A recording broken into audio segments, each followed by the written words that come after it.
Dalam perkembangan tingkah laku kanak-kanak, memang normal untuk anak-anak menunjukkan tingkah laku agresif, terutamanya bagi bawah 5 tahun. Bahkan bagi kanak-kanak lelaki dan perempuan ada perbezaan dari segi tingkah laku agresif mereka. Kalau kanak-kanak lelaki kita tahu kan lebih suka yang berbentuk fizikal, kan mukul dan sebagainya. Tetapi berbeza pula bagi kanak-kanak perempuan di mana ianya dipanggil sebagai agresif sosial. Contohnya kalau dia tak sukakan seseorang tu, dia akan ajak geng dia untuk pulaukan. Itu dinamakan agresif sosial lah, maksudnya dia memanipulasi situasi. Balik kepada kes bagaimana seorang kanak-kanak yang mungkin usia 7-8 tahun tapi dah boleh membunuh orang. Kanak-kanak tersebut mungkin mempunyai ciri-ciri antisosial. Antisosial adalah keadaan di mana individu tidak boleh membentuk hubungan sosial yang baik dengan orang lain. Dia tak boleh relate dengan orang lain. Dan kebiasaannya individu yang mempunyai personality antisosial ni akan membuatkan orang sekelilingnya merana, pasangannya merana, ahli keluarganya merana. Mereka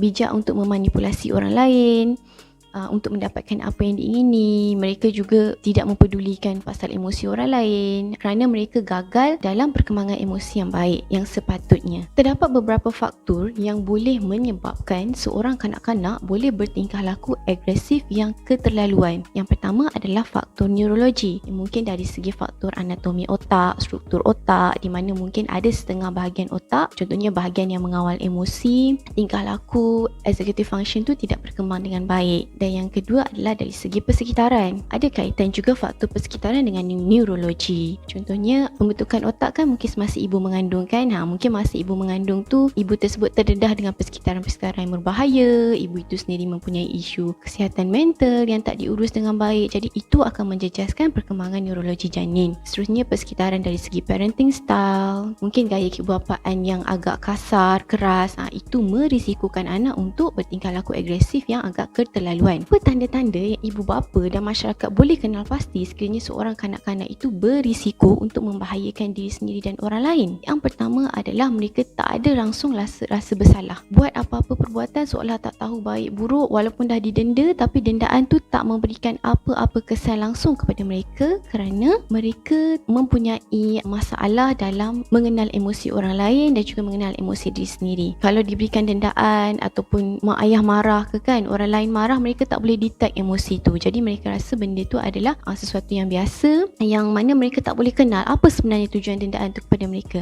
Yang kedua adalah tak ada simpati dan empati. Macam rasa bersalah tadi kan, ini melibatkan emosi. Simpati dan empati adalah nilai moral yang agak tinggi lah, di mana kalau simpati kita boleh rasa sedih untuk orang tu, kalau empati kita boleh meletakkan diri kita dalam keadaan orang tu kan, cuba rasa apa yang orang tu rasa. Tapi bila kanak-kanak yang tidak mempunyai perkembangan emosi yang baik, mereka tak boleh rasa simpati dan empati, dan ini yang membuatkan mereka sanggup bertindak kejam, contohnya mencederakan orang, mencederakan haiwan, bahkan sampai membunuh seseorang sekiranya kanak-kanak ini tidak dikenal pasti daripada awal dan tidak diberikan intervensi daripada awal. Yang pertama adalah mereka boleh membesar menjadi dewasa dengan adanya kecelaruan personality, termasuklah psychopath atau sociopath. Mereka berisiko untuk membahayakan orang lain, bahkan mencederakan orang lain. Kedua adalah kesan kepada orang sekeliling lah, orang terdekat, ahli keluarga, pasangan, kawan-kawan. Kiranya berjumpa ataupun berhadapan dengan kanak-kanak yang sebegini kan, jadi perlu tahu apa tindakan yang